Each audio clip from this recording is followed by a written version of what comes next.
Welcome to the Redvee TV show, supported by Chapel House Cars for the 2024 season. And this is our news roundup of the week. There's a little bit going on, Kev. There is a merry-go-round in progress, and it's the coaches. Roundabout, you may say.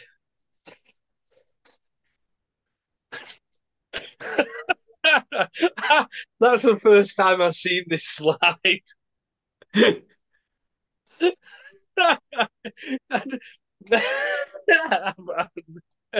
Move on to the next one. That's it. Wow. Okay. Yeah. I like it. He's now dead it, to us, it isn't he, Kevin? it's as good as when I cut Matty Lee's out and stuck it on the picture of the stadium I always use. He's Yeah, gone to the Matty Smith dark side again. Again. loves the trip through Billings, doesn't Probably stops at his house for his dinner on the way. he? Oh. Um, Obviously he's gone to Wigan, replacing Joel Tompkins. He's been appointed as their academy head coach. Listen, if Matty Smith's got ambitions to progress in the game and would like to go on to a senior position in the men's game, has he almost got to take this rite of passage and take the opportunity as it comes?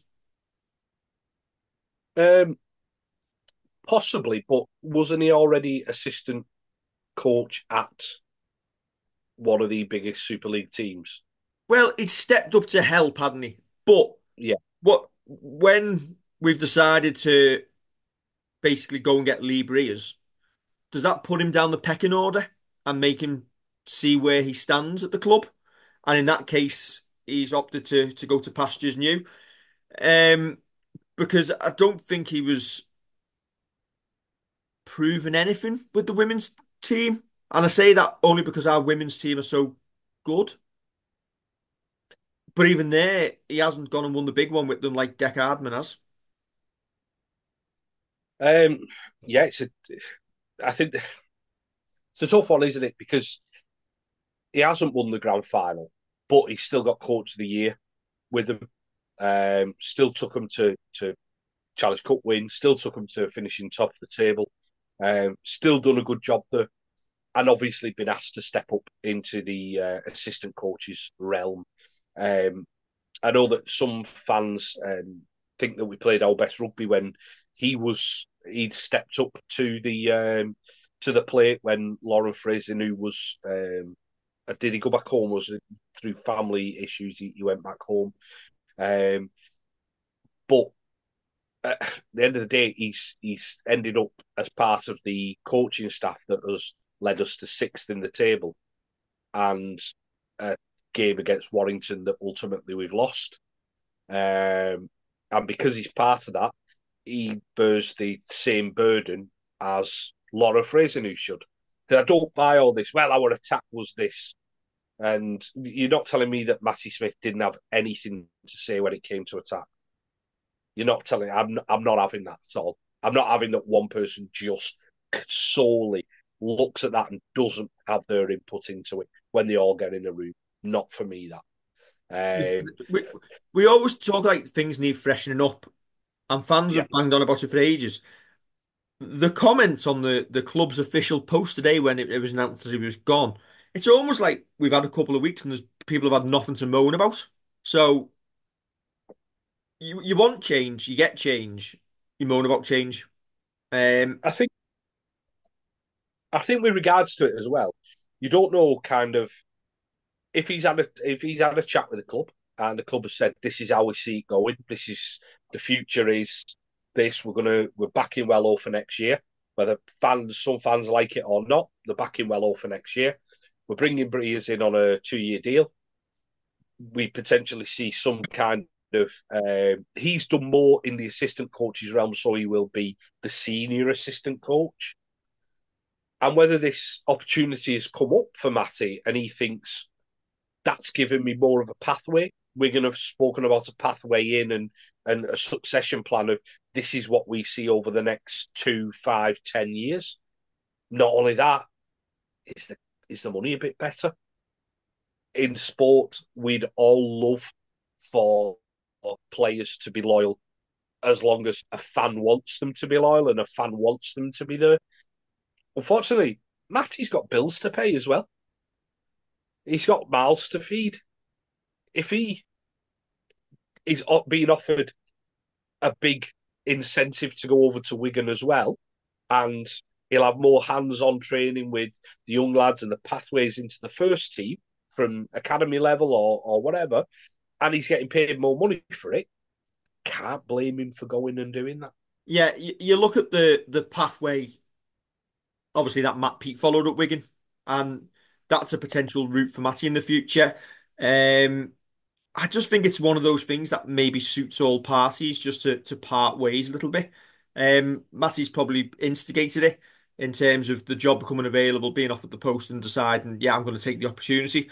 But I do feel as a club it helps us as well, freshen things up a little bit in terms of the coaching staff, which we'll get onto towards the end of the episode.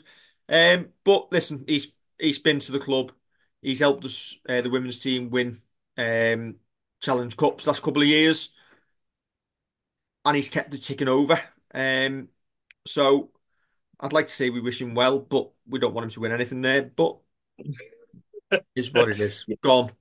With your Saints hat on, yeah, exactly. Eh, if he's instigated it, if he's had a better offer, then fair I, play to. I just think the where the women's game is at the moment, it's still a good few years from being really competitive. Saints have pretty much probably got, well, it's probably similar to the men's game, only a couple of teams to beat.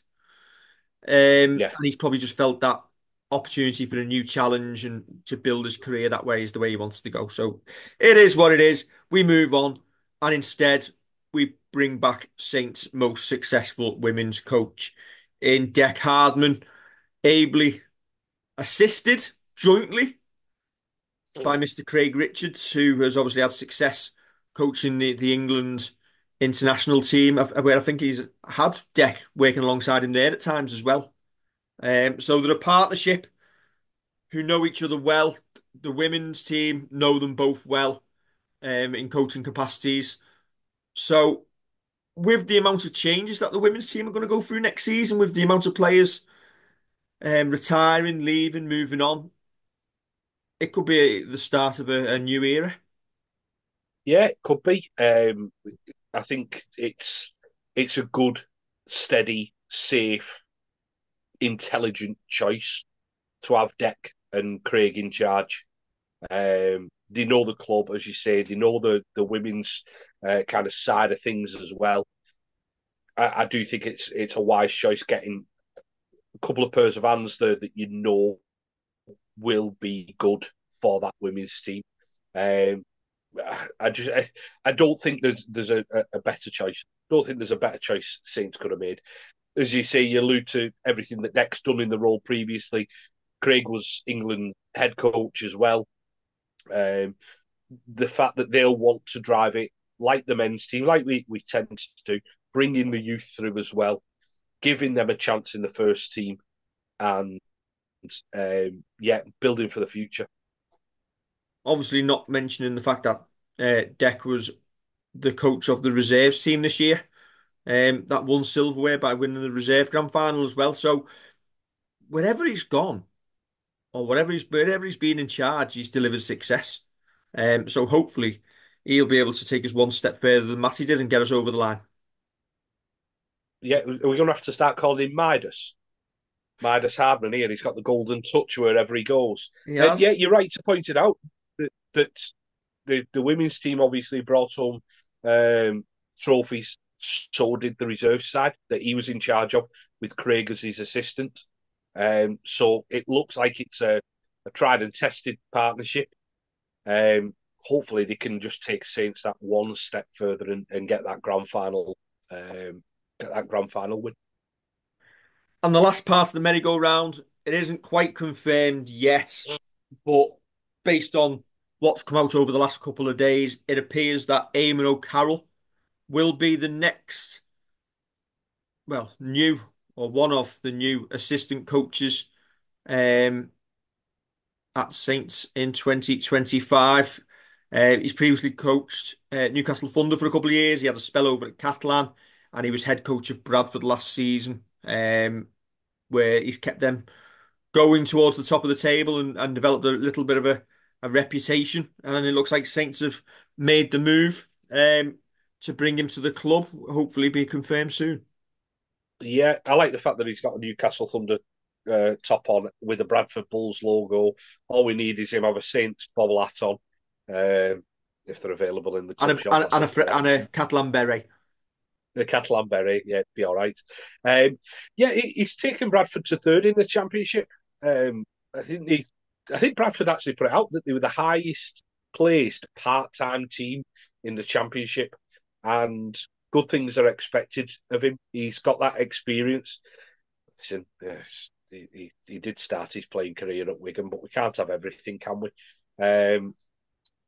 And he's been, as I say, he's taken Bradford up another level.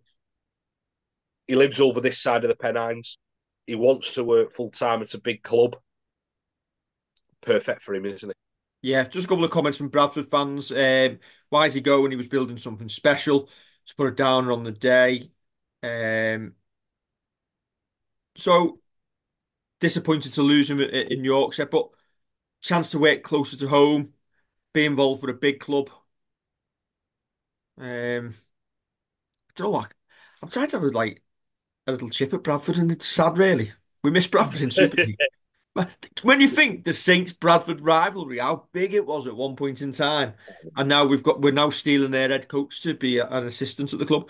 It'd be interesting to see who takes charge of the reserves, whether Ian Yeah, Talbot takes it next year or Eamon does a Matty Smith type role and coaches the reserves and maybe steps in and helps with the men's first team coaching as well. Be interesting times. it, it wouldn't surprise me if it isn't Ian Talbot. I think is he performance manager for the reserves. Yeah. He's been head coach as well at Rochdale, was it? So it wouldn't surprise me. But yeah, you can't see Deck and Craig aren't going to mix and match reserves with the women's. They're going to have the focus on the women's team. Wouldn't surprise me if Toll didn't step up to that. But going back to what you said about the Bradford thing, yeah, it is such a shame. And going off on a little bit of a tangent, it is such a shame what happened to Bradford and the fact that you think of Bullmania and all the nights there where you had proper ding dong battles. Some days you come away after absolutely getting walloped by him, other days you wallop them. You'd have tight games against him, and it is a shame that they've gone to yeah. Did you ever go to And Valley which Parade in the snow? I think it was maybe 2000 or 2001, opening game of the year. Um, no, I don't think I did actually. there was a big Don't there remember was a it big anyway. foot and mouth outbreak round about that weekend as well. And we went to Bradford and it was absolutely freezing in the snow and there was stewards throwing people down the stairs in that top tier of that standing Valley Parade. Brilliant. And they're Um, interesting the things that come back to you off the top of your head. yeah, no, don't think I did. Might have been working in me weekend job then. So And shame. there's the Chris Caisley song to Rock the Casbah, one for the old ones. How mad's that? That's nearly like 25 years ago, Yeah, yeah. It's life, isn't it, David? Life. sadly. There you go. And that is your quick stop news roundup. Don't forget to like, share, and subscribe. And we'll be back over the weekend for another one of our player review shows. Catch you soon. Oh, and if you've not watched the other one, I didn't tweet about it, but it is on there. Bye.